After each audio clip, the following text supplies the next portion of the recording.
अब रेनफोर्समेन्टको रूपमा चाहिँ स्टिल बाहेक अरू कुनै मेटेरियल प्रयोग गर्न सकिन्छ कि सकिँदैन, अथवा अरू कुनै मेटेरियल प्रयोग गर्यो भने त्यो मेटेरियलको विशेषता के हुनुपर्छ भन्ने कुरा चाहिँ हामीले हेऱ्यौँ र केही पोइन्टहरू हेरेको थियो। अब कुनै पनि मेटेरियललाई चाहिँ हामीले अब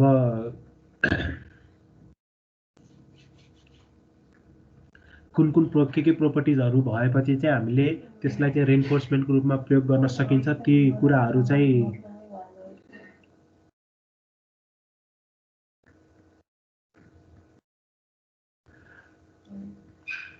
शेयर गर्नु भएको छ तपाईले? स्क्रिन शेयर भएको छैन है।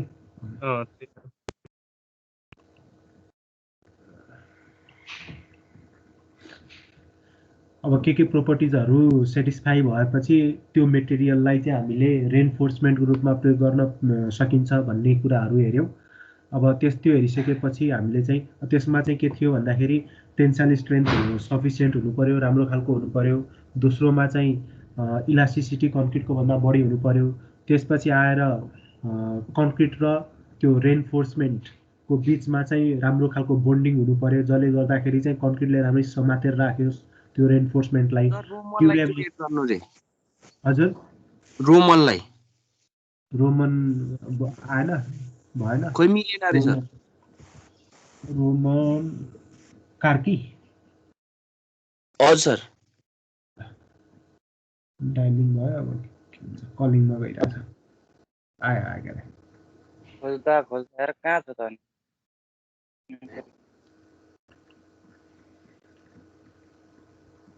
ड्युरेबिलिटी हाई हुनु पर्यो र डक्टिलिटी पनि हाई हुनु पर्यो त्यो मेटेरियलको। अब यी सबै प्रोपर्टिजहरू सेटिस्फाई गर्ने भनेको चाहिँ स्टिलले सेटिस्फाई गर्छ, त्यही भएर स्टिललाई चाहिँ हामीले रेनफोर्समेन्टको रूपमा चाहिँ प्रयोग गरिराखेको हुन्छौँ। अब त्यसपछि अर्को कुरा हामीले क्यारेक्टरिस्टिक स्ट्रेन्थको बारेमा हेऱ्यौँ। क्यारेक्टरिस्टिक लोड र क्यारेक्टरिस्टिक स्ट्रेन्थ। अब यो कुरा क्यारेक्टरिस्टिक लोड र क्यारेक्टरिस्टिक स्ट्रेन्थ हामीले पहिला पनि स्टिलमा पनि हेरेको छौँ। अब यो चाहिँ के को लागि किन महत्त्वपूर्ण छ भन्दाखेरि चाहिँ हामीले डिजाइन गर्ने बेला एउटा कुरा के गर्नुपर्छ, जुन मेटेरियल प्रयोग गरेर डिजाइन गर्दैछौँ, जस्तै कन्क्रिट, स्टिल अथवा अरू कुनै मेटेरियल, तिनीहरूको स्ट्रेन्थ कति हो भनेर डिजाइन गर्दाखेरि जुन भ्यालुहरू हामीले प्रयोग गर्छौँ, अथवा M20 कन्क्रिटको कम्प्रेसिभ स्ट्रेन्थ 20 हो, M30 को कम्प्रेसिभ स्ट्रेन्थ 30 हो, अथवा यो स्टिलको स्ट्रेन्थ यति हो भनेर जुन भ्यालुहरू भन्छौँ, त्यो सबै भ्यालुहरू के हो? क्यारेक्टरिस्टिक स्ट्रेन्थ हो। र त्यो चाहिँ कसरी निकाल्ने भन्ने कुरा हामीले यहाँ हेऱ्यौँ योभन्दा अघिल्लो क्लासमा। त्यसपछि क्यारेक्टरिस्टिक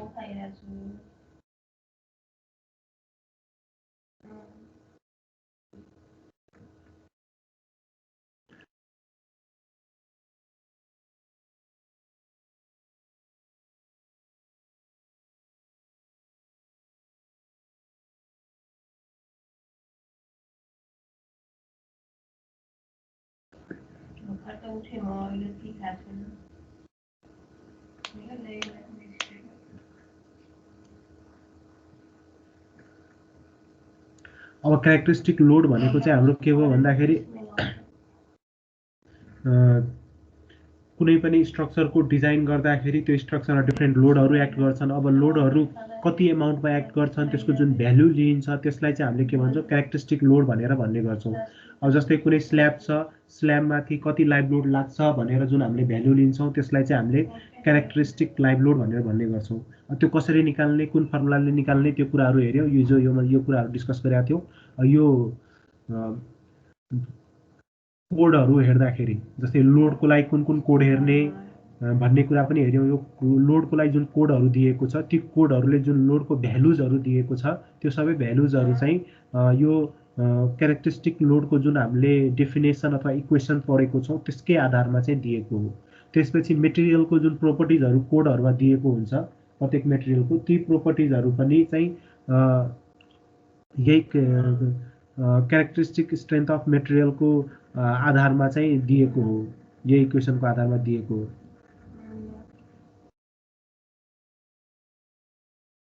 त्यसपछि अर्को कुरा हामीले के गर्यौँ भन्दाखेरि टाइप्स अफ लोडहरूको बारेमा हेऱ्यौँ।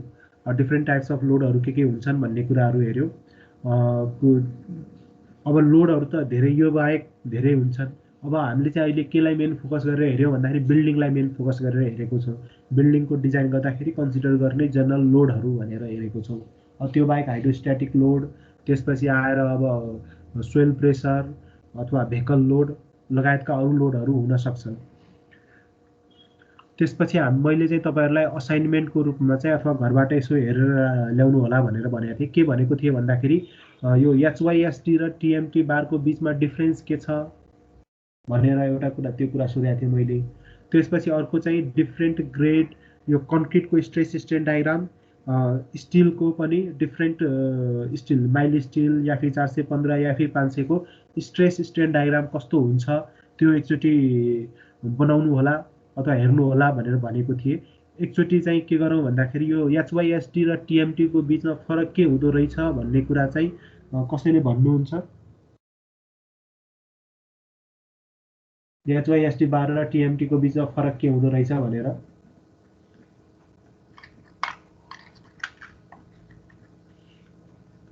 कसैले हेर्नुभयो, केही हेर्नुभयो, कसैलाई केही जानकारी छ भने त्यो कुरा भन्नुहोस् त। डिफ्रेन्स त सर त्यो स्ट्रेन्थहरुमा वेल्डिङमा बोल्डिङ स्ट्रेन्थमा जस्तो लाग्यो। अनि डक्टिलिटीमा चाहिँ कुन चाहिँ बढी डक्टाइल हुन्छ? टिएमटी। टिएमटी बढी डक्टाइल हुन्छ। अनि फुल फर्म के हो थाहा छ? फुल फर्म त हाई यील्ड स्ट्रेन्थ डिफाउन्ड र थर्मोमेकानिकली ट्रिटेड। थर्मोमेकानिकली ट्रिटेड भइहाल्यो। अब यो दुईटामा चाहिँ फरक चाहिँ के भन्दाखेरि अब त्यो स्टिल टिएमटी स्टिल र एचवाइएसटी स्टिलमा चाहिँ कम्पोजिसन कार्बन कति, आइरन कति, म्याग्नेज कति अथवा अरू कुराहरू कति भन्ने कम्पोजिसनमा चाहिँ फरक छैन। फरक के कुरामा मात्र छ भन्दाखेरि तिनीहरूमा चाहिँ अब स्टिलको रड बनाउने प्रक्रियामा चाहिँ अब एउटा कुरा त हामीलाई के थाहा छ भन्दाखेरि स्टिललाई तताएर जुन डायमिटरको रड बनाउने त्यो डायमिटरमा चाहिँ त्यति डायमिटर हुने गरी तन्काएर अथवा त्यो सेपमा लगेर त्यो प्रोसेस अनुसार रडहरू बनाइन्छ। अब त्यो बनाउँदाखेरि चाहिँ स्टिललाई तताइन्छ, तताएर फेरि त्यसलाई चिस्याउनु पर्यो, रुम टेम्परेचरमा लानु पर्यो। त्यो चिस्याउने प्रक्रिया फरक हुन्छ एचवाइएसटी र टिएमटीमा। त्यो चिस्याउने प्रक्रिया फरक भएपछि त्यसको कारणले चाहिँ के हुने हो भन्दाखेरि चाहिँ तिनीहरूको चाहिँ अब केही प्रोपर्टिजहरू जस्तै तिनीहरूको अब वेल्डेबिलिटी, वेल्डिङ गर्न कुनमा कति सजिलो हुने, त्यसपछि आएर अर्को भनेको चाहिँ तिनीहरूको डक्टिलिटी कुन चाहिँ बढी तन्किने फेल हुँदाखेरि ती कुराहरू चाहिँ त्यो अनुसार फरक हुन्छ। अरू कसैले केही थप्न सक्नुहुन्छ यो टिएमटी र एचवाइएसटीमा फरक के हुन्छ भनेर?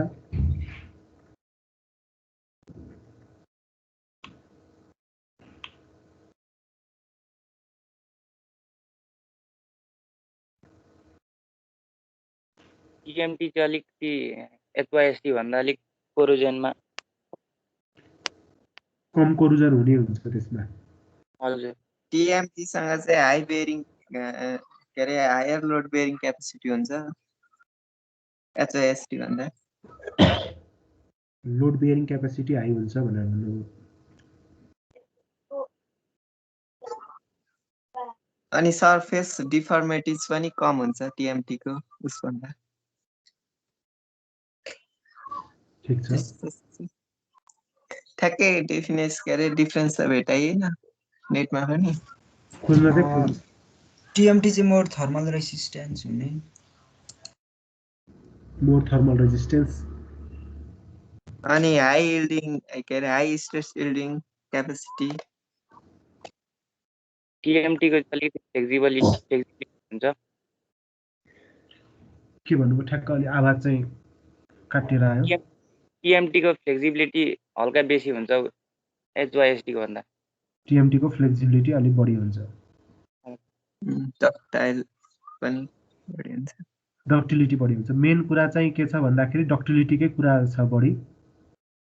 अब यो डक्टिलिटी चाहिँ हामीलाई अब मेन चाहियो कस्तो भन्दाखेरि चाहिँ यस्तो खालको स्टिल चाहियो अथवा रड चाहियो जुन चाहिँ बलियो पनि होस्। अब बलियो त के आधारमा हुने भन्दाखेरि जस्तै हामीले याफी 415 भनेर सुन्छौँ, याफी 500 भनेर सुन्छौँ।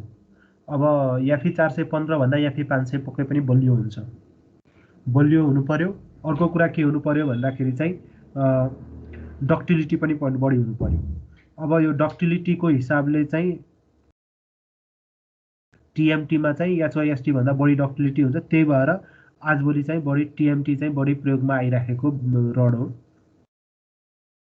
र यो खिया लाग्ने सम्भावना पनि टिएमटीमा कम हुन्छ, एचवाइएसटीमा बढी हुन्छ। ती कुराहरू तपाईँहरूले चाहिँ अब हामीले चाहिँ पछि गएर अब डिजाइनको कुराहरू पढ्दाखेरि चाहिँ टिएमटी स्टिल प्रयोग गरेर डिजाइनमा चाहिँ गर्दाखेरि र एचवाइएसटी प्रयोग गरेर डिजाइन गर्दाखेरि फरक केही हुँदैन। त्यो भएको कारणले बढी पछि गएर अब टिएमटी र एचवाइएसटीको त्यो धेरै कुराहरू आउँदैनन्। त्यही भएको कारणले चाहिँ अहिले तपाईँहरूले चाहिँ सबैले चाहिँ है, मैले लेखाइदिएको छैन, है तपाईँहरूले आफैले खोजेर यसो टिप्नुहोस् भनेर भनेको छु, त्यो अनुसार खोजबिन गरेर अलिअलि टिप्नु पर्यो के डिफ्रेन्स हुन्छ भनेर। त्यसपछि अर्को यो स्ट्रेस स्ट्रेन डायग्रामको कुरा गरेको थिएँ मैले। डिफ्रेन्ट ग्रेड अफ स्टिल जस्तै याफी 250। अब स्ट्रेस स्ट्रेन डायग्राममा मैले के भनेको थिएँ हिजो भन्दाखेरि तपाईँहरूलाई एउटा कन्क्रिटको स्ट्रेस स्ट्रेन डायग्राम बनाउनु पर्यो, अर्को चाहिँ याफी 250 भन्ने स्टिलको, यसलाई चाहिँ माइल्ड स्टिल भनिन्छ यो स्टिलको। त्यसपछि अर्को चाहिँ याफी 415 भन्ने स्टिलको, अर्को याफी 500 भन्ने स्टिलको। यिनीहरूको चाहिँ स्ट्रेस स्ट्रेन डायग्राम बनाउनु पर्यो भनेर भनेको थिएँ। अब बनाउनु भएको छ छैन, अब त्योभन्दा पनि अहिले 2-3 मिनट लाएर नेटहरूबाट बनाएर एउटै डायग्राममा है, एउटै फिगरमा चाहिँ यहीँ 250 को पनि बनाउने, यही 415 पनि बनाउने, यही 500 पनि बनाएर एकचोटि फोटो खिचेर मलाई पठाउनुहोस् न जसले सम्भव हुन्छ। छुट्टा छुट्टै चाहिँ बनाएको छ सर हिजो। ल ठिक छ, छुट्टा छुट्टै बनाएको छ भनेदेखि त ठिक छ, हिजै बनाइसकेका छौँ। फेरि फोटो खिचेर पठाउनु मलाई, साथीहरूले पनि हेर्नुहुन्छ।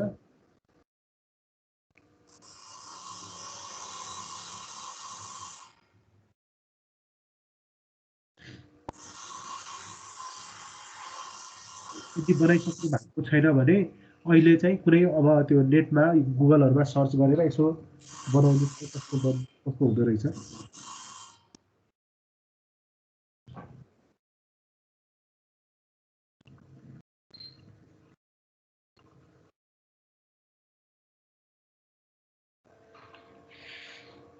बनाएर अनि पठाउनुहोस् मेसेजमा।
ठिक छ, मानुसले त एकदम साह्रै राम्रो फिगर बनाएर पठाएको छ। भन्नु चाहिँ म सेयर गरिदिन्छु मानुसले बनाएको फिगरहरूको। यो चाहिँ कन्क्रिटको स्ट्रेस स्ट्रेन डायग्राम बनायो, डिफ्रेन्ट ग्रेड अफ कन्क्रिटको। त्यसपछि आएर स्टिलको चाहिँ यो माइल्ड स्टिलको भयो, एफपी 500 छुट्टा छुट्टै चाहिँ बनाएको रहेछ। ल ठिक छ, यो तपाईँहरूले पनि डाउनलोड गरेर हेर्न सक्नुहुन्छ है, साथीहरूले पठाएको फिगरहरू अथवा फाइलहरू चाहिँ मिल्छ कि मिल्दैन यो मेसेजमा जुन पठाएको छ मानुसले।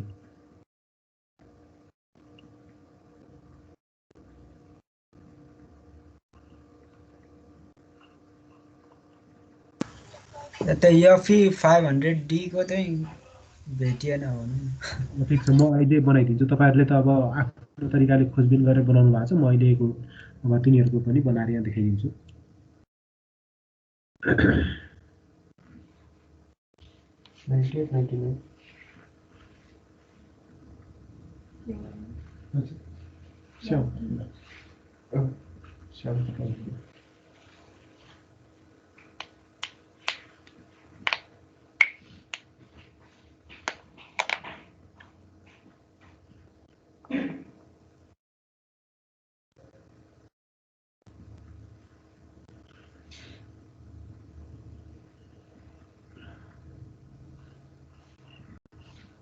अर्को कसले पठाएको थियो? अर्को चाहिँ उषा होइन, उपमा रञ्जितकर। उपाले चाहिँ strain softening, rupture point, peak compressive stress, त्यसपछि एफई 415, एफई 500। ठिक छ, उपमाले बनाउनु भएको चाहिँ त्यो स्ट्रेस स्ट्रेन डायग्राम चाहिँ अब एउटैमा ठिक छ सबैको। टिकारामले पठाउनु भएको छ, उहाँले पठाउनु भएको हेर।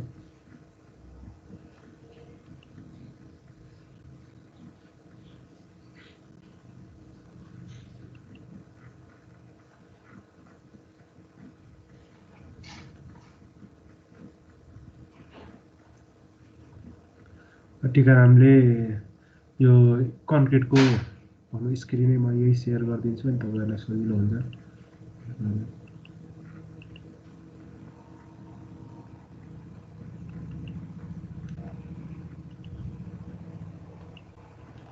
यहाँ कन्क्रिटको स्ट्रेस स्ट्रेन डायग्राम बनाउनु भयो, टेन्सन जोन पनि देखाउनु भयो, कम्प्रेसनको पनि देखाउनु भयो। कम्प्रेसन मात्र देखाए पनि हुन्छ। अब जेनरली अब यहीँबाट देखिरहेछ टेन्सनमा कति कम स्ट्रेस क्यारी गर्दो रहेछ, यति मात्र क्यारी गर्दो रहेछ, कम्प्रेसनमा बढी स्ट्रेस क्यारी गर्दो रहेछ। त्यसपछि यो चाहिँ माइल्ड स्टिलको स्ट्रेस स्ट्रेन डायग्राम, यो त हामीले पहिला पनि धेरै ठाउँहरूमा बनाइराखेको हो। यो चाहिँ के भयो भन्दाखेरि एफई 500 र एफई 415 र एफई 500 को stress strain diagram. FE 500D को चाहिँ डक्टिलिटी बढी भएको भनेर देखाउनु भएको छ। ठिक छ, अरू कसको के आयो? टिकाराम, सुशीलले के सुशीलको कस्तो पठाएको छ? ठिक छ, अब यसमा चाहिँ 415 500, 415 र 500 मा 415 अलि माथि 500 अलि तलसम्म भएको भए ठिकै हुन्थ्यो।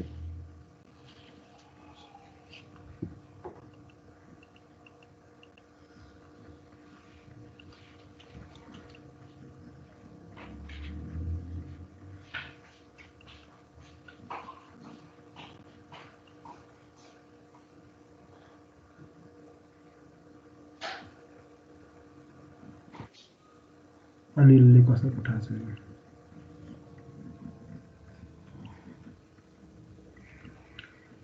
यो कन्क्रिटको स्ट्रेस स्ट्रेन डायग्राम, डिफ्रेन्ट खालका कन्क्रिटहरू।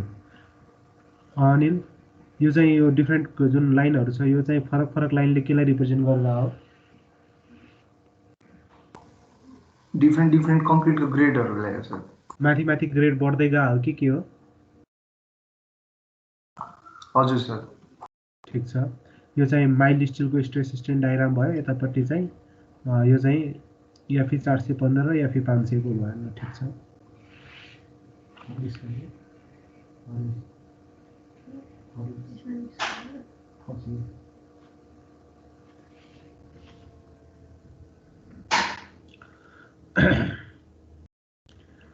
ल ठिक छ। अब अरू साथीहरूको बिस्तारै जब आउँदै गएपछि अनि त्यो पनि हामीले डिस्कस गरौँला, हेरौँला।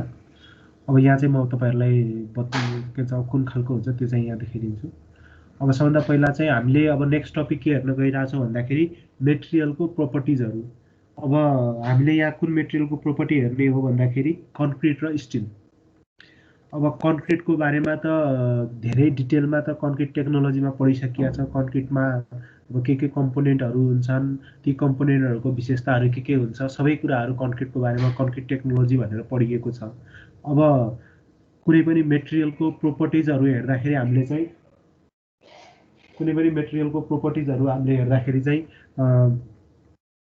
एउटा फिजिकल प्रोपर्टिज हुन्छ। फिजिकल प्रोपर्टिजमा के हुने भयो, सेप, साइज, त्यसपछि आएर डेन्सिटी, कलर, ट्रान्सपेरेन्सी, ती कुराहरू त्यो फिजिकल प्रोपर्टिजहरूमा हुने भयो। अब हामीले चाहिँ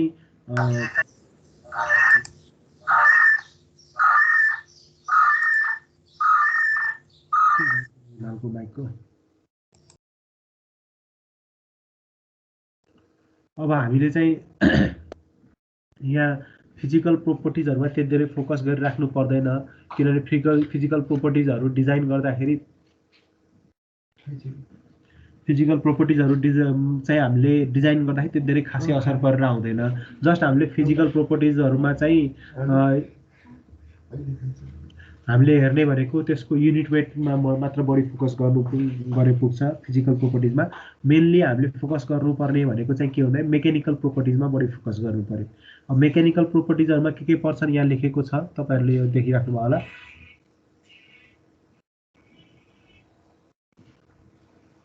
मेकानिकल प्रोपर्टिजहरुमा स्ट्रेन्थ कति छ, ड्युरेबिलिटी, डक्टिलिटी कति छ, इलास्टिसिटी कति छ, स्टिफनेस कति छ, टफनेस कति छ, लगायतका यी कुराहरू, यी सबै कुराहरू सबै केबाट अब्टेन गर्न सकिन्छ भन्दाखेरि स्ट्रेस स्ट्रेन डायग्रामबाट हामीले चाहिँ अब्टेन गर्न सकिन्छ।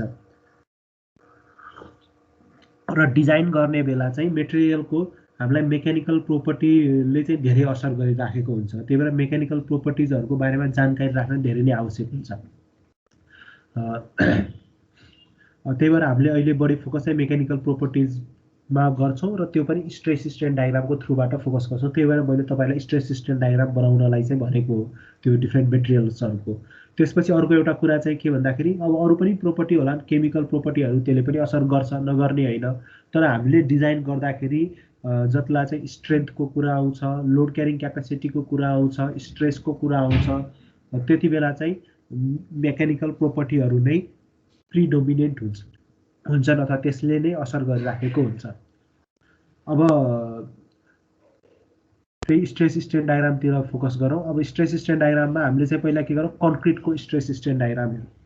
अब कन्क्रिटको first of all unit weight, अब पीसीसी छ भने 24 kilo newton per metre cube, यदि आरसीसी छ भने 25 kilo newton per metre cube लिने भनेर भनिएको छ।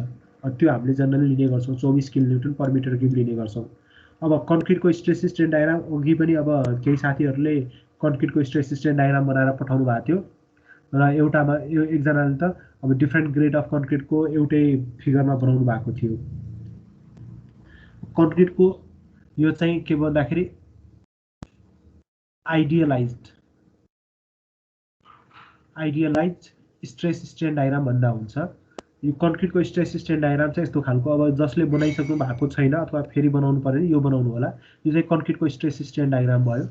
अब यसमा चाहिँ के छ भन्दाखेरि डिफरेन्ट कर्भहरु देखाएको, जस्तै यो चाहिँ एउटा ग्रेड अफ कन्क्रिटको हो, यो अर्को ग्रेड अफ कन्क्रिटको, यो अर्को grade of concrete, different grade of concrete.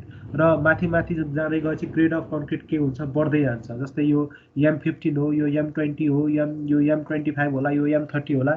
माथि माथि गएपछि ग्रेड अफ कन्क्रिट चाहिँ के, ग्रेड अफ कन्क्रिट बढ्दै गएपछि स्ट्रेस स्ट्रेन डायग्राम माथि माथि शिफ्ट हुँदै जान्छ।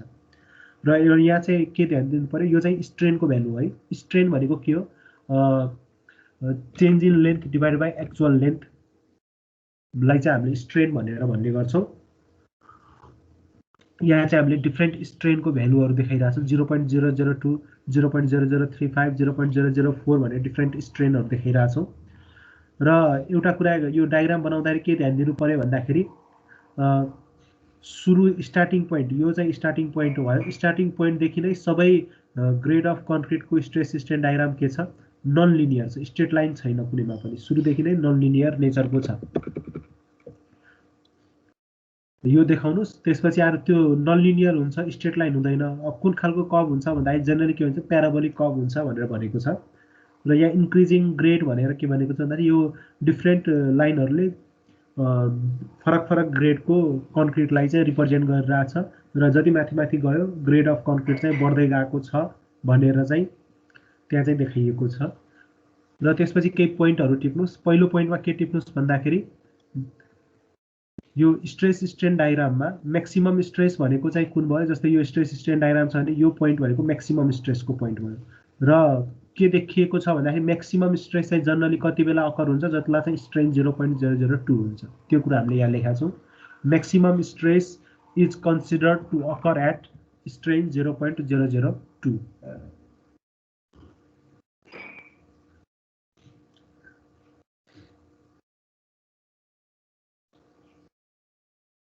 त्यसपछि मोडुलस अफ इलास्टिसिटी। अब मोडुलस अफ इलास्टिसिटी धेरै नै महत्त्वपूर्ण प्यारामिटर हो डिजाइन गर्दाखेरि चाहिने। अब मोडुलस अफ इलास्टिसिटी भनेको के हो भन्दाखेरि चाहिँ मोडुलस अफ इलास्टिसिटी भनेको स्ट्रेस स्ट्रेन डायग्रामको स्लोप हो। कुनै पनि हामीले मेटेरियलको स्ट्रेस स्ट्रेन डायग्राम बनायो, त्यो स्ट्रेस स्ट्रेन डायग्राममा कुनै पनि पोइन्टमा त्यो कर्भको स्लोप अथवा टेन्जेन्टको स्लोप हामीले तान्यौँ भने त्यो स्लोप नै के हो, स्लोपको एमाउन्ट नै के हो, मोडुलस अफ इलास्टिसिटी हो। किनभने स्लोप भनेको के हुन्छ हामीले पढेको dy/dx र मोडुलस अफ इलास्टिसिटी भनेको के हो, D stress divided by D strain भनेपछि यो सिमिलर छ। त्यो अनुसार चाहिँ हामीले स्लोप भनेकै मोडुलस अफ इलास्टिसिटी हो भनेर भन्न सकिन्छ।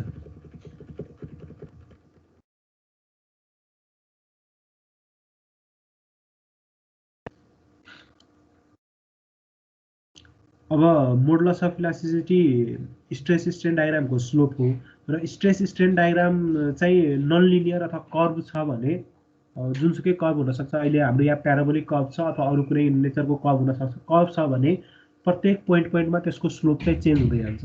यो कर्भमा यो ठाउँमा टेन्जेन्ट तान्यो भने त्यो टेन्जेन्टको स्लोप र यहाँ टेन्जेन्ट तान्यो भने त्यो टेन्जेन्टको स्लोप, यता टेन्जेन्ट तान्यो भने त्यो टेन्जेन्टको स्लोपहरू के हुन्छ, फरक फरक हुन्छ। त्यो भएपछि एउटै मेटेरियलको फरक फरक मोडुलस अफ इलास्टिसिटी हुन सक्ने भयो फरक फरक समयमा अथवा फरक फरक एमाउन्ट अफ लोड लाग्दाखेरि। यहाँ मोडुलस अफ इलास्टिसिटी एउटा होला, यहाँ मोडुलस अफ इलास्टिसिटी अर्को होला, यहाँ मोडुलस अफ इलास्टिसिटी अर्को होला। त्यो भएपछि हामीले चाहिँ एउटा मोडुलस अफ इलास्टिसिटी के भनेर डिफाइन गर्छौँ भन्दाखेरि इनिसियल मोडुलस अफ इलास्टिसिटी भनेर ECI भनेर मैले यहाँ लेखेको छु। यो टिपी राख्नुहोस् है तपाईँहरू। इनिसियल मोडुलस अफ इलास्टिसिटी भनेर ECI भनेर डिफाइन गरिएको छ। त्यो इनिसियल मोडुलस अफ इलास्टिसिटी भनेको चाहिँ ठ्याक्क सुरुमा स्टार्टिङ पोइन्टमै हामीले टेन्जेन्ट तान्दाखेरि चाहिँ जुन टेन्जेन्ट बन्छ त्यसको स्लोपलाई चाहिँ हामीले इनिसियल मोडुलस अफ इलास्टिसिटी भनेर भनेको छौँ। त्यसको स्लोप चाहिँ के हुन्छ भन्दाखेरि चाहिँ ग्रेड अफ कन्क्रिट अनुसार फरक पर्छ। यो कन्क्रिटको लागि इनिसियल मोडुलस अफ इलास्टिसिटी जति हुन्छ, अर्को कन्क्रिटको लागि, अर्को ग्रेड अफ कन्क्रिटको लागि इनिसियल मोडुलस अफ इलास्टिसिटी फरक हुन्छ। र कोडले के भनेको छ भन्दाखेरि एकर्डिङ टु क्लज 6.2.3.1। अब यो क्लज भन्ने कुरा त हामीले पहिला स्टिलमा पनि प्रयोग गरेर आउँथ्यौँ। अब क्लज भने पनि हुन्छ, सेक्सन भने पनि हुन्छ। कोडमा कहाँनिर त्यो कुरा भनेको छ त्यो चाहिँ हामीले यहाँ देखाउँछौँ। According to clause 6.2.3.1 initial short term modulus of elasticity of concrete can be considered 5000 root over FCK. Initial short term अथवा केही समयको लागि चाहिँ मोडुलस अफ इलास्टिसिटी कति हुन्छ, 5000 रूट ओभर FCK। र यसको युनिट चाहिँ कति हुने हो, न्युटन पर mm स्क्वायर, जहाँ FCK भनेको चाहिँ के भयो, characteristic compressive strength of concrete. कन्क्रिटको क्यारेक्टरिस्टिक कम्प्रेसिभ स्ट्रेन्थ, त्यही भएर क्यारेक्टरिस्टिक भएर FCK भनेर भनेको CK भन्ने आएको। त्यहाँ चाहिँ अब यो भन्नुको अर्थ M20 कन्क्रिटको लागि FCK कति हुने भयो, 20 हुने भयो। M30 कन्क्रिटको लागि FCK कति हुने भयो, 30 हुने भयो। यो एकचोटि फिगर बनाउनुहोस् र यो कुराहरू टिप्नुहोस् त्यो फिगरको साइडमा चाहिँ।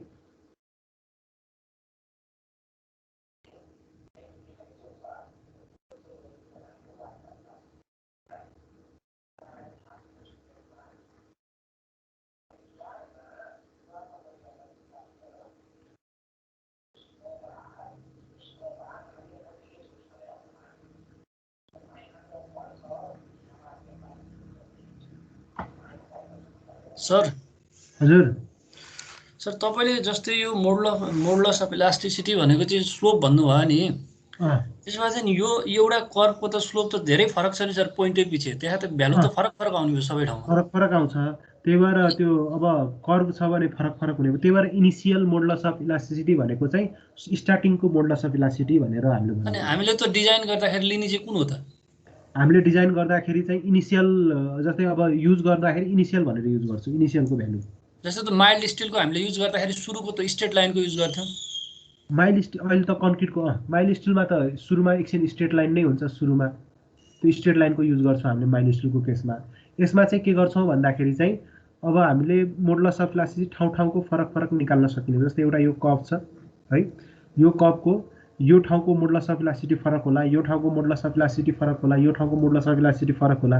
हामीले चाहिँ के गर्छौँ, सुरुको स्टार्टिङको जुन मोडुलस अफ इलास्टिसिटी हुन्छ, यो स्टार्टिङमा जुन स्लोप टेन्जेन्ट तान्दाखेरि जुन स्लोप बन्छ, त्यो मोडुलस अफ इलास्टिसिटी चाहिँ हामीले के गर्छौँ, प्रयोग गर्छौँ। अहिले यहाँ लेखेकै इनिसियल मोडुलस अफ इलास्टिसिटी भनेको यो, यसको स्टार्टिङ पोइन्टमा टेन्जेन्ट तान्दाखेरि जुन टेन्जेन्ट बन्छ त्यसको स्लोप भनेर भनेको हामीले।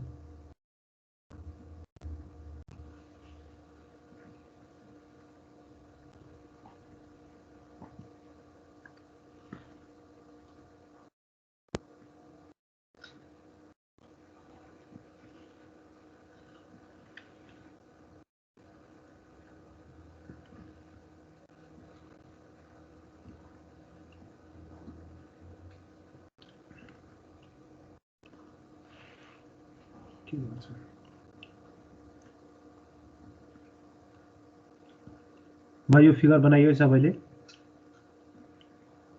थोरै बाँकी छ सर। ल ठिक छ, बनाउँदै गर्नुहोस्।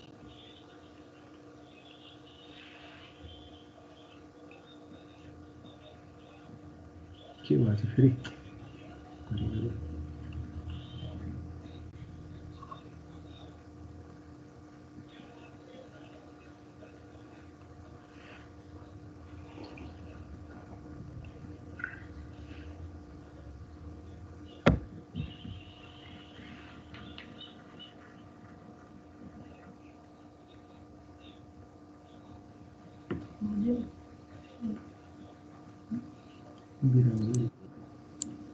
सर त्यो कन्क्रिटको युनिट वेट लिँदाखेरि हामीले 24 र 25 मा जुन लिए पनि हुन्छ कि के छ?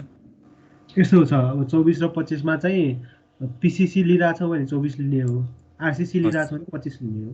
ए हुन्छ सर।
अब यसपछि हामीले चाहिँ स्टिलको स्ट्रेस स्ट्रेन डायग्राम कस्तो हुन्छ जुन अघि बनाउनु भएको थियो तपाईहरुले, त्यसैलाई नै फेरि एकचोटि हेरौँ।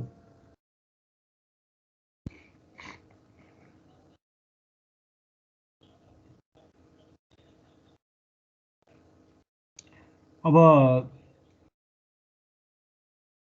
IS 456 भन्ने कोडले के गरेको छ भन्दाखेरि यो रेनफोर्समेन्टको रूपमा अथवा रडको रूपमा प्रयोग गरिने कन्क्रिटलाई ग्रेडको आधारमा, अब ग्रेड भनेको चाहिँ के भन्दाखेरि स्ट्रेन्थको आधारमा हामीले जुन ग्रुप अथवा क्याटेगराइजेसन गरेको हुन्छ त्यसलाई ग्रेड भनेर भन्छौँ। अब कन्क्रिटको ग्रेड भनेको M20 एउटा ग्रेड भयो, M30 एउटा ग्रेड भयो, M40 एउटा ग्रेड भयो, त्यो स्ट्रेन्थको आधारमा हामीले क्याटेगराइज गरेको। स्टिललाई पनि हामीले डिफ्रेन्ट ग्रेडहरूमा क्याटेगराइज गर्न सकिन्छ र कुन कुन ग्रेडको स्टिलको रेनफोर्समेन्टहरू प्रयोग हुन्छ त्यो कुराहरू चाहिँ IS 456 मा भनेको छ। IS 456 को क्लज 5.6 मा। अब र ती ग्रेडहरू के छन् भन्दाखेरि चाहिँ त्यहाँ चाहिँ अब ग्रेडमा चाहिँ दुईटा ग्रेडको कुरा गरेको छ, एउटा माइल्ड स्टिलको कुरा गरेको छ, अर्को हाई स्ट्रेन्थ डिफाउन्ड बार्स भनेर भनेको छ है, HYSD बार्स भनेर। अब यो माइल्ड स्टिल भनेको चाहिँ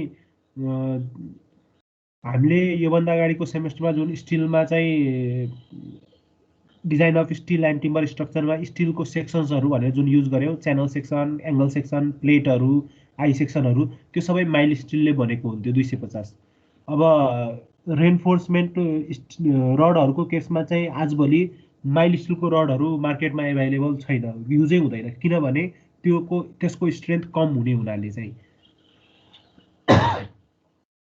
अब पहिला चाहिँ एकदम पुरानो घरहरू तपाईँहरूले मा चाहिँ भत्काउँदाखेरि विचार गर्नुभयो भने, अथवा पुरानो घरहरूमा चाहिँ माइल्ड स्टिललाई चाहिँ रडको रूपमा प्रयोग गरिने गर्थ्यो पहिला चाहिँ।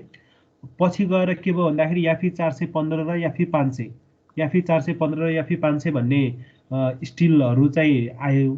यिनीहरूको स्ट्रेन्थ चाहिँ के हुन्छ, याफी 250 भन्दा बढी हुन्छ।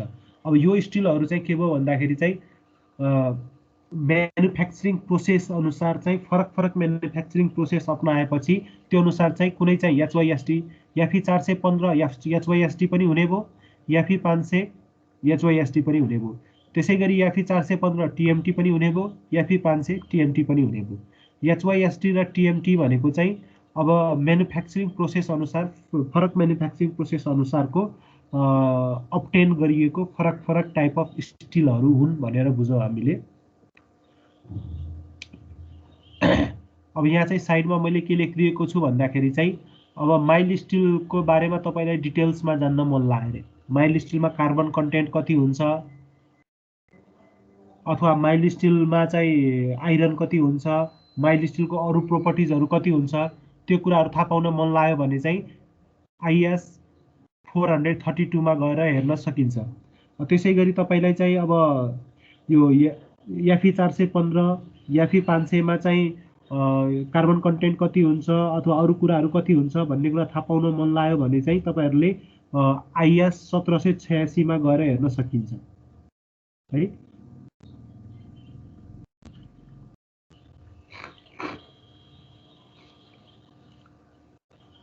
अब यहाँ चाहिँ हामीले के गरौँ, स्ट्रेस स्ट्रेन डायग्राम बनाएर हेरौँ है यिनीहरूको डिफ्रेन्ट टाइप अफ स्टिलहरूको। अनि त्यो स्ट्रेस स्ट्रेन डायग्राम बनाउँदाखेरि चाहिँ हामीलाई अनि आइडिया क्लियर हुन्छ। अब यो मैले चाहिँ सुरुमा चाहिँ माइल्ड स्टिलको एउटा स्ट्रेस स्ट्रेन डायग्राम बनाएको छु। माइल्ड स्टिलको स्ट्रेस स्ट्रेन डायग्राममा यो पोइन्ट भनेको के भयो, इल पोइन्ट, अप्पर इल पोइन्ट, र अप्पर इल पोइन्ट यसको भ्यालु चाहिँ कति हुन्छ, 250 न्युटन पर mm स्क्वायर। यो चाहिँ के भयो, अल्टिमेट पोइन्ट भयो।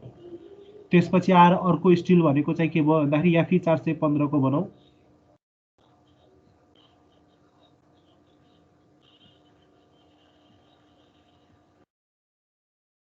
याफी 415 को स्ट्रेस स्ट्रेन डायग्राम चाहिँ यस्तो खालको हुने भयो।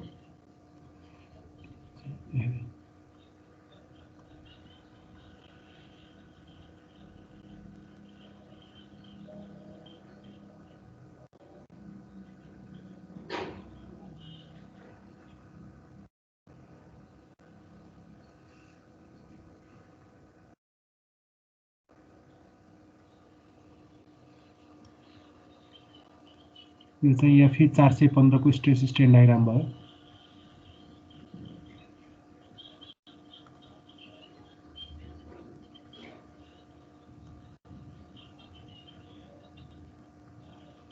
एकैछिन अलिकति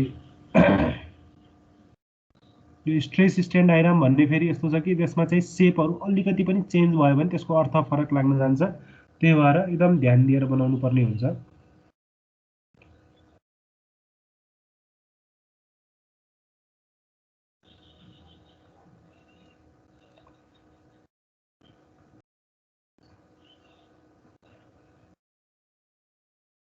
यो चाहिँ याफी 415 को भयो। त्यसपछि आएर अर्को स्ट्रेस स्ट्रेन डायग्राम,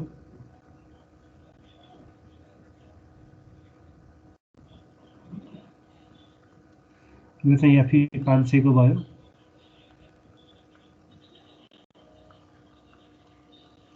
त्यसपछि आएर अर्को स्ट्रेस स्ट्रेन डायग्राम यसमै थप्दियो।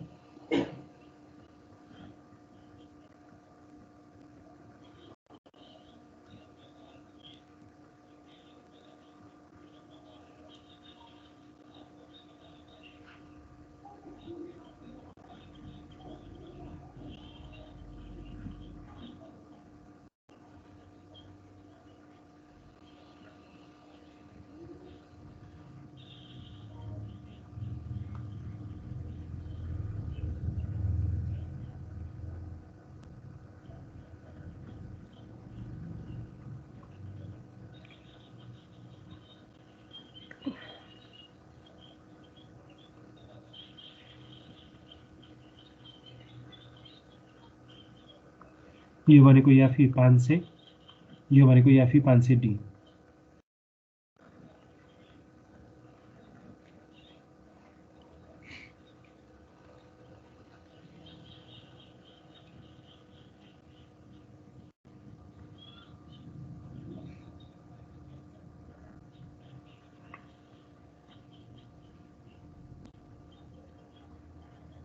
यसको चाहिँ यहाँ फेलियर हुँदाखेरिको स्ट्रेन कति तन्केर फेल हुन्छ भन्ने कुरा चाहिँ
यो फिगर बनाऊँ है।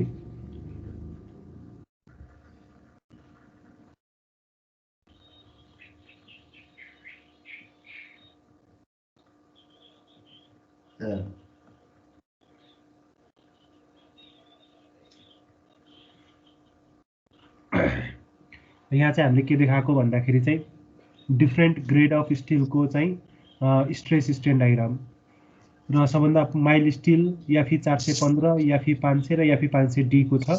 त्यो बनाउनुस्, बनाइसकेपछि त्यसको बारेमा केही हामीले साइडमा लेखौँला अथवा केही डिस्कसन गरौँला।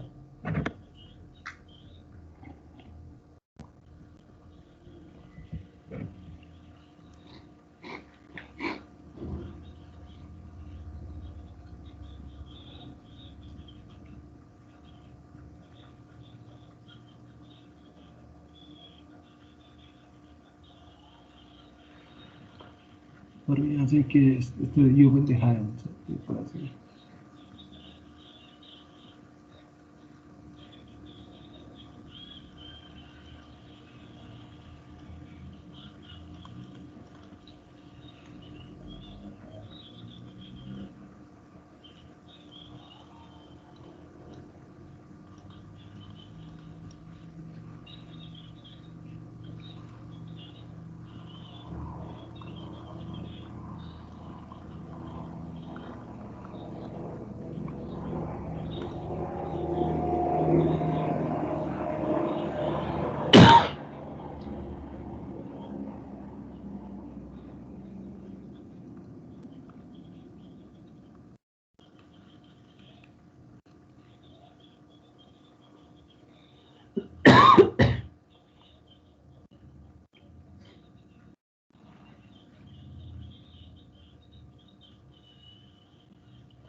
सर त्यो एफई 415 चाहिँ म्याक्सिमम त्यति क्यारी गर्न सक्ने हो कि फेल हुने पोइन्ट हो?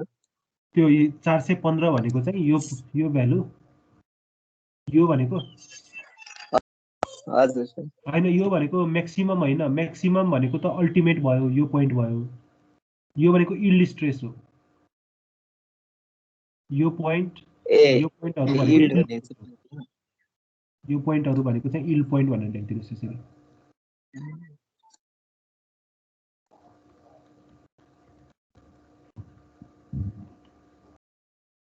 यो पोइन्ट पनि यील्ड पोइन्ट भयो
यो फिगर बनाउँदाखेरि ध्यान दिनुस् है एकदम त्यो ध्यान दिने भनेको राम्रो सफा र शेपहरु चाहिँ सकेसम्म जस्तो यहाँ बनाइएको छ त्यही अनुसारको फिगर बनाउनुस्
भयो सबैको है अब यसमा चाहिँ केही कुराहरु लेखौं यसलाई हेरेर अब यसबाट हेर्दाखेरि एउटा कुरा के देखिन्छ भन्दाखेरि चाहिँ जति यो याफी भनेर याफी को अर्थ के हो आइरन 500 को अर्थ के हो भन्दाखेरि चाहिँ जस्तै फर एक्जाम्पल एउटा यो चाहिँ कतै लेख्नु याफी 500 मा चाहिँ याफी भनेको चाहिँ आइरन अथवा फेरस भनेर डिनोट गरेको छ 500 भनेको यो चाहिँ के हो यील्ड स्ट्रेस केमा न्यूटन पर एमएम स्क्वायर मा यील्ड स्ट्रेस भनेर डिनोट गरेको छ यो भन्नुको अर्थ जति जस्तै याफी 250 को यील्ड स्ट्रेस 250 हो याफी 500 को यील्ड स्ट्रेस भनेको याफी 500 भयो अब जसको यील्ड स्ट्रेस हाई छ त्यो बलियो हुन्छ भन्नुको अर्थ त्यसले बढी लोड क्यारी गर्न सक्छ र बढी लोड क्यारी गर्न सक्छ भन्नुको अर्थ चाहिँ के भयो त्यो चाहिँ कम जस्तै याफी 250 अब कुनै बीममा चाहिँ हामीले याफी 250 राख्दाखेरि त्यहाँ चाहिँ हामीले 4 वटा रड राख्नु पर्थ्यो भनेपछि याफी 250 राख्दाखेरि 4 वटा रड राख्नु पर्थ्यो भनेपछि त्यही बीममा त्यति नै लोड क्यारी गर्नुपर्ने बीममा चाहिँ याफी 500 राख्दाखेरि चाहिँ दुईटा रड राखे पुग्छ, किनभने स्ट्रेन्थ र यसको 2 गुणा छ, डबल स्ट्रेन्थ छ, त्यही भएर एमाउन्ट अफ स्टिल पनि के हुने भयो, कम भएर घटेर जाने भयो। त्यो भएपछि चाहिँ के भयो, जति हायर ग्रेडको स्टिल भयो त्यति चाहिँ हाम्रो लागि चाहिँ फाइदा चाहिँ हुन्छ। सर प्राइस पनि त त्यस्तै होला नि त, डबल जति नै के छ? प्राइस डबल जति नै हुँदैन। हजुर, प्राइस चाहिँ डबल नै फरक चाहिँ हुँदैन त्यस्तो। अब फेरि त्यही भएर हामीले एउटा कुरा चाहिँ के बुझ्यौँ भन्दाखेरि जति इल्ड स्ट्रेस बढी भयो त्यति चाहिँ त्यो बलियो खालको स्टिल भयो, त्यति हामीलाई प्रयोग गर्दाखेरि चाहिँ इकोनोमिक हुन जान्छ। अब अर्को कुरा चाहिँ के भन्दाखेरि डक्टिलिटीको कुरा, जसको डक्टिलिटी हाई हुन्छ त्यो चाहिँ राम्रो मानिन्छ। अब यसमा डक्टिलिटी सबभन्दा हाई कसको छ यो फिगर हेर्दाखेरि? सर यसको सर त्यो रडको सर डाय पनि के छ फरक हुनुहुन्छ कि सर सेम हुन्छ? के कुरा? डायमिटरहरू? डाय सर डाय डायमिटरहरू त अब एफी 250 एफी 500 को डाय सेम हुन्छ, फरक होला नि सर? डायमिटर अब के भन्छ जस्तै एउटै डायमिटरको मात्र नपाइकन धेरै डिफ्रेन्ट डायमिटरका पाइन्छ। जस्तै एफसी 250 पनि यो पनि 8 mm, 10 mm, 12 mm, 16 mm को पाइएला, अथवा 20 को पाइएला, अथवा चाहिँ के भन्छ 25 28 को पाइएला। यो पनि के हुन्छ 8 को पाइन्छ, 10 को पाइन्छ, 12 को पाइन्छ, 16 को पाइन्छ, 20 को पाइन्छ, 28 को पाइन्छ। भनेपछि एफी 250 पनि डिफ्रेन्ट डायमिटरका एभाइलेबल हुन्छन् मार्केटमा, एफी 500 पनि डिफ्रेन्ट डायमिटरका मार्केटमा एभाइलेबल हुन्छन्, जुन पनि युज गर्न पाइयो। सर कम्पेयर चाहिँ एउटै डायको हुन्छ हो भन्न खोजे के? मैले चाहिँ अहिले एउटै डायमिटरको गरे हो कम्पेरिजन। त्यही त, फरक डायमिटरको त कम्पेयर गर्ने कुरो पनि भएन अहिले चाहिँ। कुन चाहिँ कम राख्नुपर्छ बढी राख्नुपर्छ भन्ने हिसाबमा।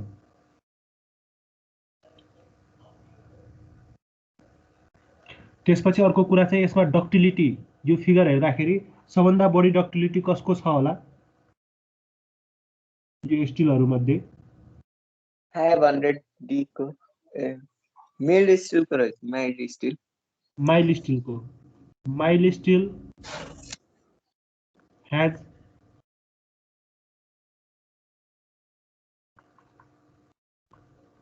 highest ductility माइल्ड स्टिलको डक्टिलिटी सबभन्दा बढी छ र डक्टिलिटी बढी भएको राम्रो हो हाम्रो आवश्यकता अनुसार। जसको डक्टिलिटी बढी हुन्छ त्यो राम्रो हो, तर माइल्ड स्टिलको फेरि के छ, स्ट्रेन्थ चाहिँ फेरि के छ, कम छ।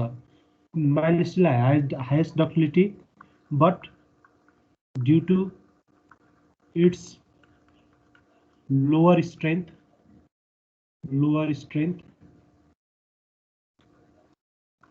it is not so widely used as reinforcement.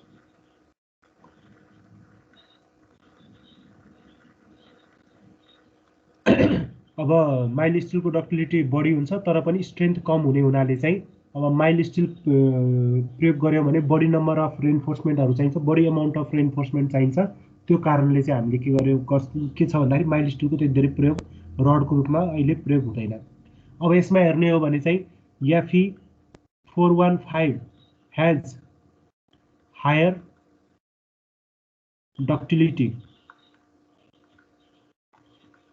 ductility than FE 500। FE 500 को यो पोइन्ट हो भाँचिने पोइन्ट, FE 415 को यो पोइन्ट हो भाँचिने। यो अनुसार हेर्दाखेरि FE 415 को डक्टिलिटी के छ, बढी छ। बट FE 500D यो D भनेर जुन पछाडि थपेको छ यो D को अर्थ नै डक्टिलिटी हो।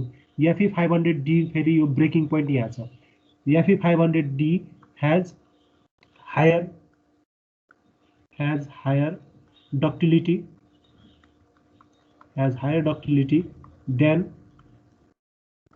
FE 415 and FE 500 both। दुईटै भन्दा बढी डक्टिलिटी छ। यो हिसाबले हेर्ने हो भने त यदि हामीले यो दुईटा मात्र हामीसित एभाइलेबल छ, FE 415 र FE 500 मात्र एभाइलेबल छ भने स्ट्रेन्थको हिसाबले याफी 500 राम्रो, तर डक्टिलिटीको हिसाबले याफी 415 राम्रो, यदि दुईटा मात्र छ भने। यदि याफी 500D पनि एभाइलेबल छ भनेपछि हामीलाई चाहिँ अब सबै हिसाबले स्ट्रेन्थको हिसाबले पनि यो राम्रो, डक्टिलिटीको हिसाबले पनि यो राम्रो। त्यही भएर अहिले चाहिँ करेन्टली बढी जसो पपुलर मार्केटमा चाहिँ के छ भन्दाखेरि याफी 500D चाहिँ बढी पपुलर छ। त्यो चाहिँ अब बढी प्रयोगमा आइराखेको स्टिल हो रेन्फोर्समेन्टको रूपमा। सर घर बनाउँदा आउने स्टिलै हो एफई 500D? अब यस्तो हो, त्यो अहिले त जुन स्टिल कम्पनीहरूले याफी 500 पनि उत्पादन गर्छन्, याफी 500D पनि उत्पादन गर्छन्, याफी 415 पनि उत्पादन गर्छन्। अब प्राइसमा चाहिँ के हुन्छ भन्दाखेरि यो तीनटामा कम्पेयर गर्ने हो भने यो अलि महँगो पर्छ तीनटै भन्दा है। यो त्योभन्दा अलि सस्तो, यो त्योभन्दा अब पनि अझै अलि सस्तो पर्छ। अब त्यति धेरै ठ्याक्क अलिअलि फरक हुन्छ प्राइसमा, त्यति धेरै फरक चाहिँ हुँदैन। अब मलाई एक्ज्याक्टली प्राइसको बारेमा चाहिँ थाहा भएन अहिले चाहिँ कति फरक छ भनेर। अब घर बनाउँदाखेरि चाहिँ केही समय अगाडिसम्म, जस्तै 7-8 वर्ष अगाडितिर चाहिँ याफी 415 बढी प्रयोग भइरहेको हुन्थ्यो। पछि आएर याफी 500 को प्रयोग बढेको छ र आजभोलि आएर याफी 500D चाहिँ धेरै ठाउँमा प्रयोग भइराखेको छ यो ठुल्ठुलो प्रोजेक्टहरूमा चाहिँ।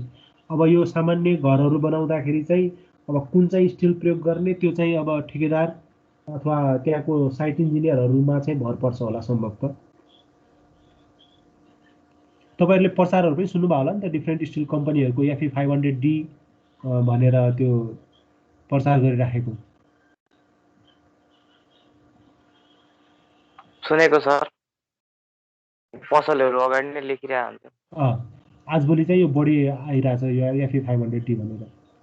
पछि फेरि बिस्तारै अब यो याफी 500D र यो याफी 500 मा फरक के हुन्छ भन्दाखेरि चाहिँ अब सर्टेन यो जुन स्टिल बनाउने प्रोसेसमा चाहिँ चिस्याउँदाखेरि चाहिँ चिस्याउने प्रक्रियामा चाहिँ फरक गर्ने हो। त्यसमा चाहिँ त्यो चिस्याउने प्रक्रियाको कारणले चाहिँ डक्टिलिटीमा चेन्ज हुने हो। अब याफी 415 र याफी 500 मा चाहिँ के हुन्छ, कार्बन, म्याग्निज अथवा आइरनहरूको कम्पोजिसनमै अलिकति फरक हुन्छ यो याफी 415 र याफी 500 मा। तर याफी 500 र याफी 500D मा चाहिँ यो कम्पोजिसन आइरन कति, कार्बन कति, म्याग्निज कति, त्यसमा त्यति खासै परिवर्तन चेन्ज हुँदैन, त्यसमा फरक पर्दैन। फरक भनेको चिस्याउने प्रोसेसमा फरक परेको हुन्छ। अब अर्को यसबाट एउटा कुरा के हेर्न सकिन्छ भन्दाखेरि हामीले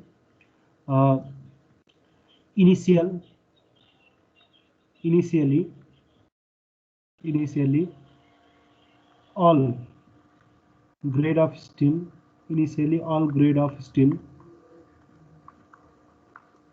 shows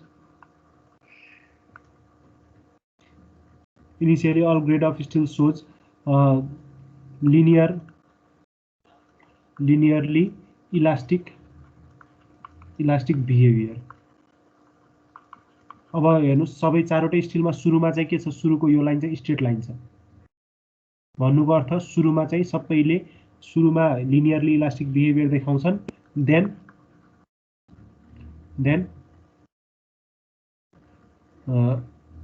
इट shows non-linear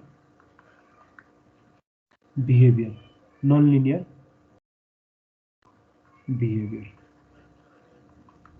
त्यसपछि यिनीहरूले के गर्छन् भने नन लिनियर बिहेभियर देखाउन थाल्छन्। अब कसैको जस्तै अब यो कुरा चाहिँ नन लिनियर बिहेभियर कति बेलादेखि सुरु हुन्छ भन्ने कुरा चाहिँ सबैमा सेम छैन। जस्तै यो माइल स्टिलमा इल पोइन्ट यहाँ छ, यो इल पोइन्टसम्म स्ट्रेट लाइन छ, त्यसपछि चाहिँ कर्भ सुरु भएको छ। अब यो अरू स्टिलमा चाहिँ इल पोइन्ट यहाँ छ भनेपछि इल पोइन्टभन्दा अगाडि नै कर्भ सुरु भएको छ, इल पोइन्टभन्दा अगाडि नै स्ट्रेट लाइन सकिएर कर्भ सुरु भएको छ। त्यो भएको कारणले चाहिँ ठ्याक्क इल पोइन्टसम्म चाहिँ स्ट्रेट लाइन, इल पोइन्ट पछि चाहिँ नन लिनियर भन्ने कुरा चाहिँ सबैमा भन्न मिल्दैन। माइल स्टिलमा भन्न मिल्छ, अरूमा भन्न मिल्दैन। र त्यसपछि अर्को कुरा के भन्न मिल्छ भन्दाखेरि यो जुन इएस भनेर मोडुलस अफ इलास्टिसिटी देखाइएको छ, यो लाइनको स्लोप भनेर देखाइएको छ, त्यो स्लोप हेर्नुहोस् त, त्यो स्लोप इनिसियली सबैको लागि सेम छ है। भनेपछि इलास्टिक जोनको मोडुलस अफ इलास्टिसिटी सबै ग्रेड अफ स्टिलको लागि चाहिँ सेम छ। भनेपछि अर्को पोइन्टमा के लेखौँ भन्दाखेरि all grade of steel has equal initial modulus of elasticity. Modulus of elasticity भन्नुको अर्थ ES को भ्यालु चाहिँ सबैमा चाहिँ सुरुवाती फेजमा चाहिँ बराबर छ र त्यो कति छ 2 × 10⁵ न्युटन पर mm स्क्वायर।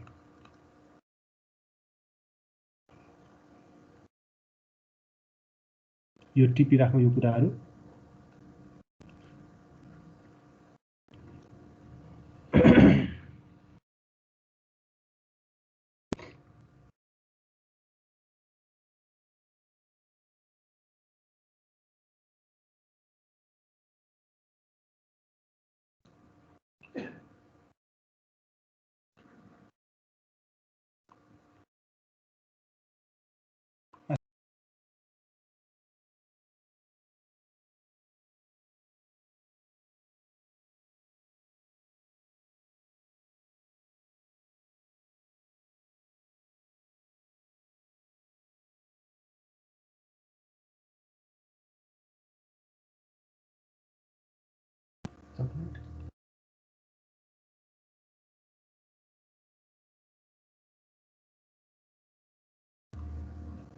त्यसपछि अब अर्को पोइन्टमा लेखौँ।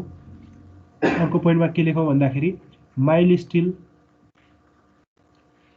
हैज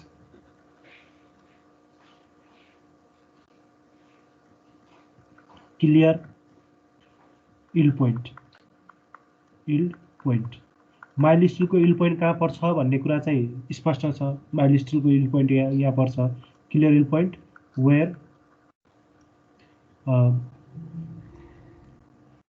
पोइन्ट वेयर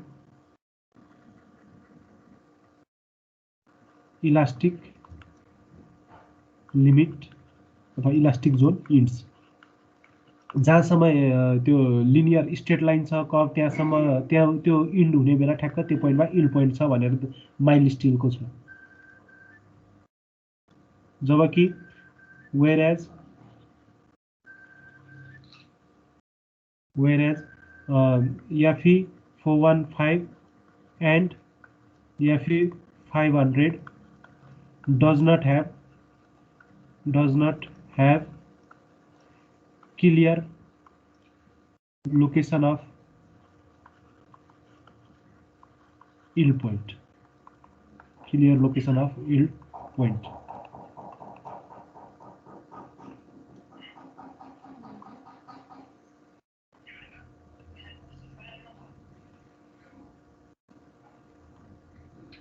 अब यो के भन्छ जस्तै Fe415 या Fe500 को इल्ड पोइन्ट अब ठ्याक्क कहाँ पर्ने भन्ने कुरा। अब यो स्ट्रेट लाइन जहाँ सक्यो त्यो पोइन्ट पछि ठ्याक्क त्यही ठाउँमा नभइकन स्ट्रेट लाइन सकिन्छ, कर्भ सुरु हुन्छ अनि त्यसपछि आएर एउटा पोइन्ट आउँछ, त्यहाँ चाहिँ इल्ड पोइन्ट परेको भनेर देखाइएको छ।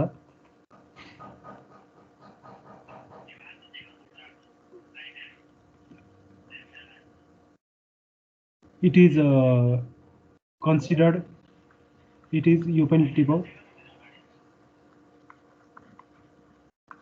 It is considered that for Fe415 and Fe500, it is considered that Fe415 and Fe500 yield point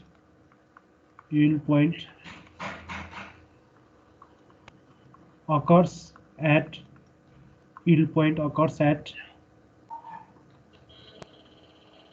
point having permanent strain 0.002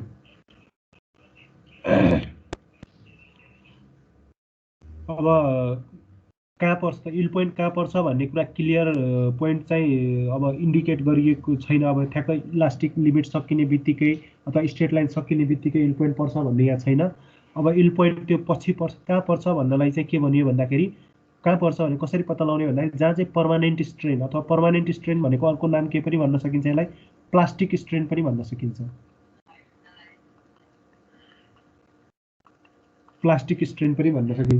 जहाँ चाहिँ प्लास्टिक स्ट्रेन चाहिँ 0.002 हुन्छ। पहिला यो टिप्नुस् अनि त्यसैमा प्लास्टिक स्ट्रेन भनेको के हो त्यो कुरा चाहिँ एक्सप्लेन गरिदिन्छु।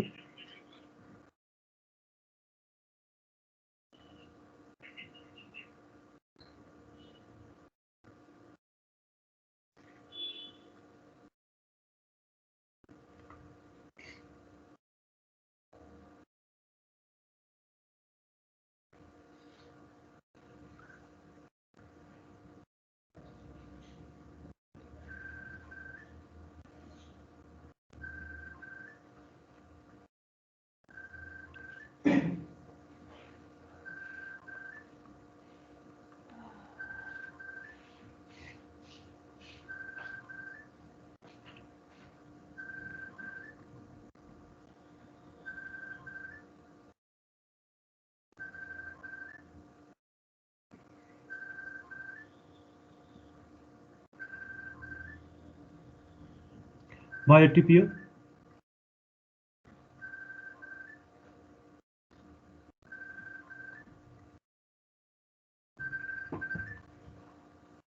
सर यो पर्मानेन्ट स्ट्रेन भनेको बुझाइदिनु अघि मेरो नेटै चलेको म त्यो भर्खर भन्दैछु त्यो अहिले टिप्नुहोस्।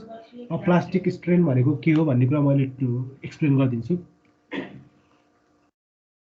यो भइसक्यो है।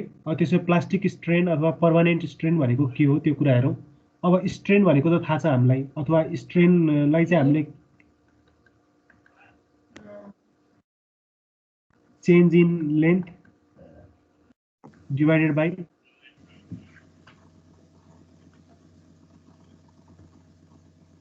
एक्चुअल लेन्थ हो स्ट्रेन भनेको। अब चेन्ज इन लेन्थ भन्दाखेरि जस्तै कुनै रडलाई हामीले तन्कायौँ भनेपछि अब कति लेन्थ बढ्यो त्यो कुरा चाहिँ चेन्ज इन लेन्थ हो। अब एउटा कुरा त हामीलाई के थाहा छ, कुनै रडलाई तन्कायो भने सर्टेन लेन्थ इन्क्रिज हुन्छ। इन्क्रिज भइसके लेन्थ इन्क्रिज भयो, त्यसपछि हामीले फोर्सलाई छोडिदियौँ, रिलिज गरिदियौँ भने त्यो ओरिजिनल सेपमा फर्किन्छ। ओरिजिनल सेपमा फर्किँदाखेरि यदि जस्तै 100 mm को रड थियो, 100 mm को रड थियो, त्यसलाई तन्काइयो। तन्काएर त्यो रड चाहिँ कति भयो भन्दाखेरि अब तन्किसकेपछि 100.3 mm भयो तन्किसकेपछि। अब फेरि त्यसलाई फोर्सलाई रिलिज गर्यो, रिलिज गरिसकेपछि त्यो आफ्नो ओरिजिनल सेपमा आयो रे।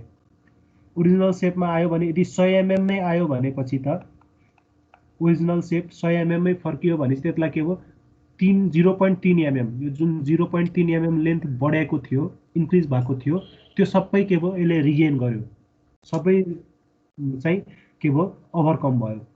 यो 0.3 mm लाई चाहिँ हामीले के भन्छौँ इलास्टिक डिफर्मेसन भनेर भन्छौँ। मानौ के भयो भन्दाखेरि चाहिँ अब सुरुमा 100 mm थियो, फोर्स लगायो, तन्कायो, 100.3 भयो, पछि फोर्सलाई हटाइदियो। फोर्सलाई हटाइदिएपछि त्यो आफ्नो ओरिजिनल सेपमा आउन खोज्छ र ओरिजिनल सेपमा आउन खोज्दाखेरि त्यहाँ चाहिँ के भयो भन्दाखेरि अब लेन्थ चाहिँ 100.1 भयो। यस्तो भयो भने अब यहाँ के भयो भन्दाखेरि 0.3 mm total elongation, 0.3 mm total इलोङ्गेसन,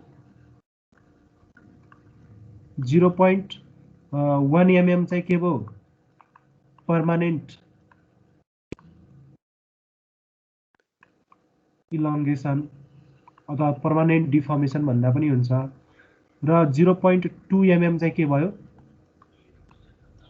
यो चाहिँ इलास्टिक इलोङ्गेसन अथवा टेम्पोररी इलोङ्गेसन भनेर पनि भन्न सकिन्छ।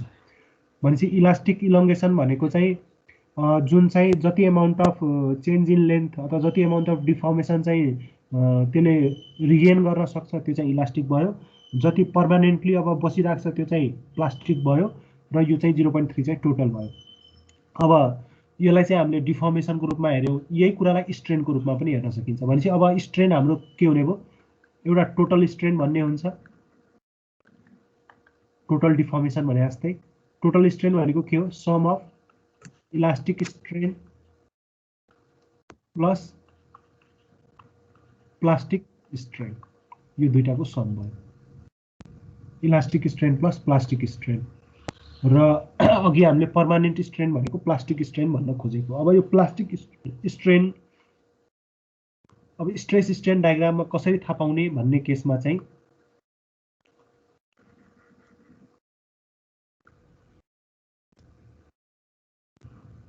जस्तै यो स्ट्रेस स्ट्रेन डायग्राम छ कुनै, अब यसलाई चाहिँ हामीले अहिले माइल्ड स्टिलकै हेरौँ अलि सजिलो हुने। जस्तै माइल्ड स्टिलको स्ट्रेस स्ट्रेन डायग्राम छ। अब यो चाहिँ इल्ड पोइन्ट भयो अथवा यहाँसम्म स्ट्रेट लाइन छ, त्यसपछि कप छ। अब यसको स्लोप चाहिँ के भयो भन्दाखेरि मोडुलस अफ इलास्टिसिटी चाहिँ ES छ यो यसको। अब यो चाहिँ स्ट्रेन भयो, यो चाहिँ स्ट्रेन भयो। अब यहाँ चाहिँ के हुन्छ भन्दाखेरि जस्तै कुनै पोइन्टमा जस्तै यो पोइन्ट आयो, यो पोइन्ट हामीले के गर्यौँ त्यो माइल्ड स्टिललाई चाहिँ लोड लगायो, लोड लगाएर त्यसमा स्ट्रेस स्ट्रेन बढ्दै गयो है, स्ट्रेस स्ट्रेन बढ्दै गयो। यहाँ सुरुमा यो 0 पोइन्टमा हुन्छ, बिस्तारै बढ्दै बढ्दै बढ्दै गएर यो पोइन्टमा आइपुग्यो। यो पोइन्टमा आइसकेपछि अब यो पोइन्टको टोटल स्ट्रेन, यो पोइन्टको टोटल स्ट्रेन भनेको चाहिँ यो भयो, यो चाहिँ total strain, total strain. Total amount of elongation है। अनि अब यसबाट चाहिँ यो टोटल स्ट्रेन मध्ये के एमाउन्ट अफ इलास्टिक होला के एमाउन्ट अफ प्लास्टिक होला त्यो कुरा कसरी थाहा पाउने भन्दाखेरि यो जुन पोइन्टको टोटल स्ट्रेन भनेको छ त्योसँग यो जुन यो सुरुको यो लाइन थियो नि त योसँग प्यारलल लाइन तान्ने यसरी प्यारलल लाइन तान्ने यो प्यारलल हुनु पर्यो अथवा यसको स्लोप पनि ES बराबर हुनु पर्यो। यो प्यारलल लाइन तानेपछि यसले चाहिँ के गर्यो टोटल स्ट्रेनलाई दुई भागमा टुक्रा गरिदियो त्यो टोटल स्ट्रेन मध्ये यो चाहिँ इलास्टिक स्ट्रेन भयो यो चाहिँ के भयो इलास्टिक स्ट्रेन अनि यो चाहिँ के भयो प्लास्टिक स्ट्रेन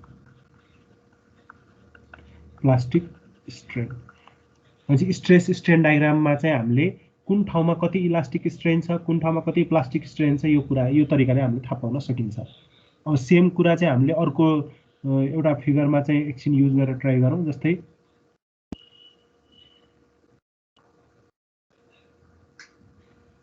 यो फिगर छ यो फिगरमा जस्तै कुनै मानौ यो पोइन्टमा के हुने भयो टोटल स्ट्रेन भनेको यो पोइन्टमा यो भयो टोटल स्ट्रेन भयो। त्यसपछि अब हामीले चाहिँ के गर्नु पर्यो यसमध्ये इलास्टिक कति प्लास्टिक कति निकाल्नलाई यो लाइनसँग प्यारलल लाइन तान्नु पर्यो प्यारलल लाइन तानेपछि यसले दुई भागमा टुक्रा गर्यो यो चाहिँ प्लास्टिक यो चाहिँ इलास्टिक। अब अझै एउटा इक्जाम्पल हेरौँ। जस्तै यो स्ट्रेस स्ट्रेन डायग्राम भयो। अब हाम्रो स्ट्रेस चाहिँ यहाँ छ रे यो पोइन्टमा टोटल स्ट्रेन भनेको यति भयो टोटल स्ट्रेन। यो पोइन्टबाट हामीले के गर्नु पर्यो भन्दाखेरि यो इनिशियल लाइनसँग प्यारलल लाइन तान्नु पर्यो। अब प्यारलल लाइन त यो ओभरल्याप हुन्छ भनेपछि अहिले चाहिँ अब टोटललाई दुईटा भागमा नकाटे भने यो जति आउँछ यो चाहिँ के भयो इलास्टिक भयो। भनेपछि हामीले चाहिँ टोटल स्ट्रेनबाट इलास्टिक स्ट्रेन कति प्लास्टिक स्ट्रेन कति भन्ने कुरा चाहिँ यसरी हामीले छुट्याउन सकिन्छ। तपाईहरुले यो फिगर बनाउनु भयो भने आइडिया क्लियर हुन्छ।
टिपियो यति भयो चाहिँ इलास्टिक स्ट्रेन प्लास्टिक स्ट्रेन भने के त्यो कसरी हामीले अब टोटल स्ट्रेस स्ट्रेन डायग्रामबाट इलास्टिक स्ट्रेन कति हो प्लास्टिक स्ट्रेन कति हो कसरी थाहा पाउने भन्ने कुरा आइडिया क्लियर भयो होला।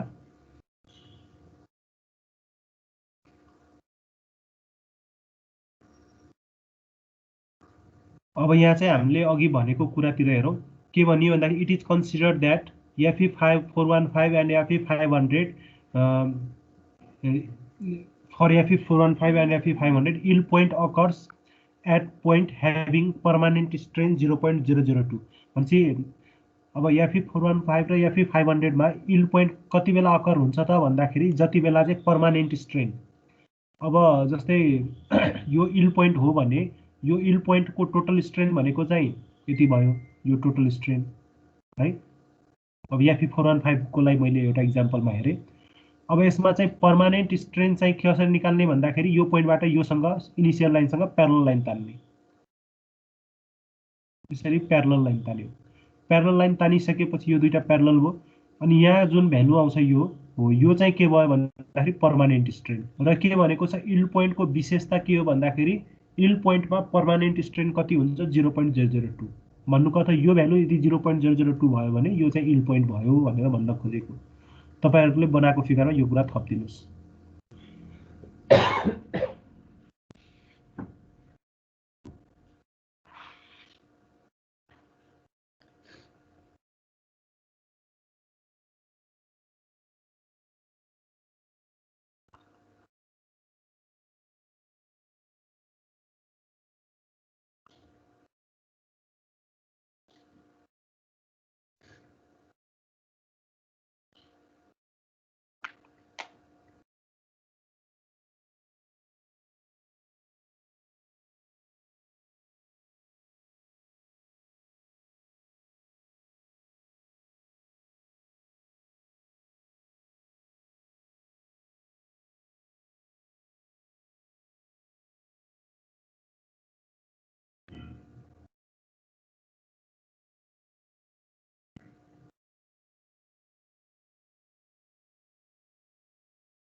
भयो है।